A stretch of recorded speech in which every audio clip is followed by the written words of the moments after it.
किस चीज का इंतजार कर रहे हैं? तो बहुत लोग महफिल में बैठे हुए,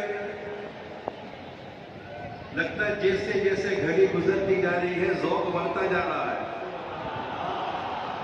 क्योंकि हम उस घड़ी की तरफ जा रहे हैं जिस सुहानी घड़ी चमका तैयबा का चाँद, उस दिन अमरो साठ पे लाखों सलाम। जैसे जैसे वक्त करीब आता जाएगा, अल्लाह पाक ने चाहा तो ज़ौक़ बढ़ता चला जाएगा।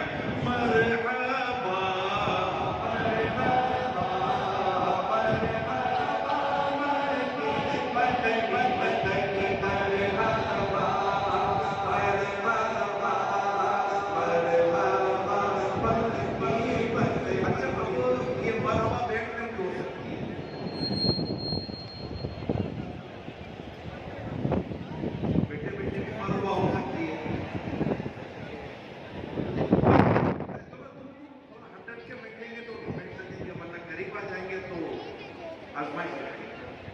वैसे असल की हिस्सा काफी बढ़ चुका है, तो जब भी बैठे थोड़ा दो कदम पीछे रखकर बैठे हैं, ताकि जो पहले से बैठे हुए उनको बैठने में तकलीफ ना हो, जहमत ना हो। अभी तो बहुत कुछ करना बाकी है,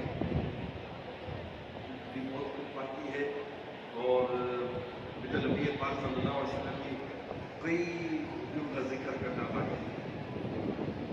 खूबियों बयान खत्म नहीं, आका की खूबियाँ कभी खत्म ना हुई ना हो। तो जमाल यार की ज़ेबाइयाँ अदा ना हुई, हजार काम लिया मैंने खुश बया कैसे, तो ये नहीं खत्म। तो माशाल्लाह जो जो दूर बैठे हुए इस्लाही भाई खड़े हुए, अब देखिए बेचारे खड़े रह गए, तो बैठने की जगह पता नहीं मिल रही। तो वैसे बैठने की जगह जब कोई आता ना, तो नबी पाक सल्लल्लाहु अलैहि वसल्लम आने को भी समझ जाते, जगह होती थी तब भी समझ जाते, तो जगह देनी चाहिए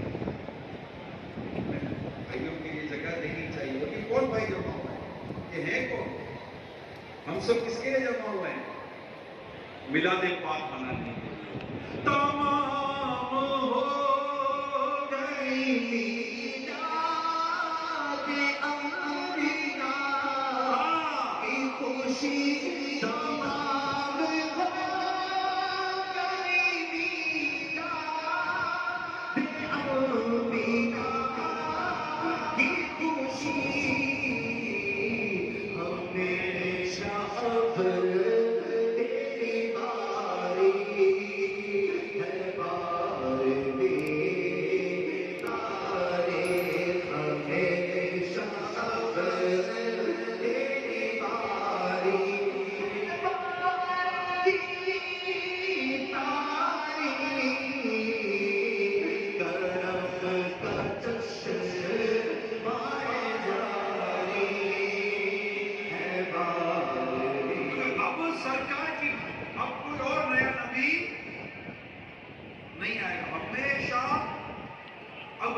रसूल इन्हीं का तो मुद्दा सुनाने आए हैं, इन्हीं के आने की खुशियां मनाने आए हैं।